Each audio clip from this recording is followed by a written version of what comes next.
No contact is really common breakup advice, but there are times when it does not work. Are you struggling with no contact after a breakup? Then stick around for 3 ways to manage being around your ex and how you can come out even stronger on the other side. For the most part, after a breakup, I do tell people to go no contact. While no contact is a challenge, it is the best way to help people move forward and stop holding on to the relationship. Your goal after a breakup is moving on, getting your life back together, and getting your independence back. However, there are some situations where no contact is just not possible and contact is inevitable. Probably the most common places contact will happen is in your shared friend group and if you work together and or go to school together. If you're dating someone who shares any of these spaces with you, then after a breakup, you're still going to run into them and see them around occasionally. Sure, you can drop the class, tear your friend group apart, or quit your job, but think for a moment. All that does is give power to your ex. If you have to change your whole world around them to avoid them, or to make it less awkward or whatever, that's not actually very empowering for you. It's pretty destructive, actually. After a breakup, your focus should be on you, your goals, and your own healing. You get to create the life you want, independent of your past relationships. So, if you've ever had to be around your ex after a breakup and you felt stuck, then hit the thumbs up button. I know I have. Let's talk about a few useful rules to help you stay above the drama and keep your emotions safe. Number 1, avoid one-on-one interactions. I think this says it all. Don't be alone with your ex one-on-one.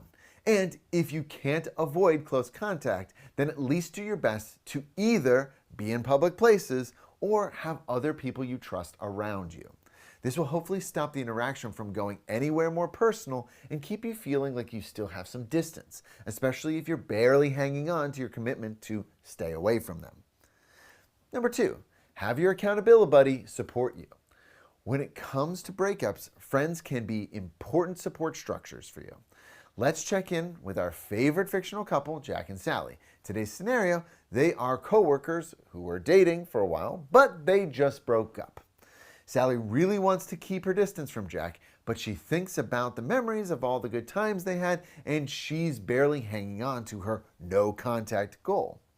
She talks to her office bestie and says something like this: "Hey Midge, can you help me out with something?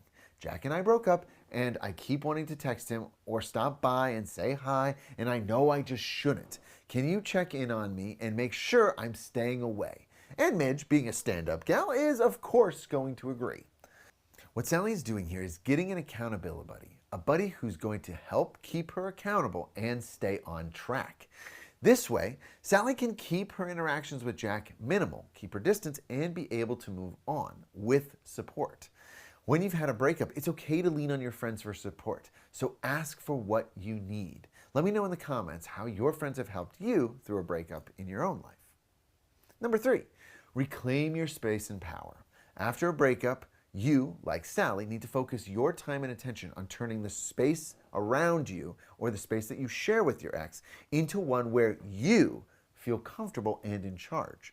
Be the person you want to be in the world, whether your ex is there or not. If you want to be bubbly and fun, then be that. If you want to be passionate and fierce, then be that. But whenever you choose, focus on you. Don't focus on him. Otherwise, you give up your power and space to your ex.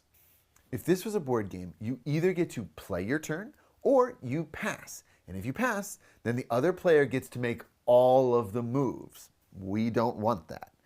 Now, there's one other time when no contact after a breakup may not be right, and that is if there's a big traumatic event. If he is laid up in the hospital or just lost someone close to him, being standoffish may lead to regret on your part down the line. If you would show up for a friend in your life who is suffering or might have hurt themselves, then be that person for your ex. But, and I really want to stress this part, when you do choose to support him, be really clear with your boundaries. Take time to understand why you are going and what you expect. Don't go with any ulterior motives, and don't give more than you need to. You're not going as a girlfriend, you're going as a friend, and a supportive one with boundaries. Don't let it become a situation that keeps you hanging on or hoping for more. Remember, your goal after a breakup is to let your ex go, start moving on, and be even more fabulous on your own. But if for whatever reason you have to interact, make sure it's on your terms.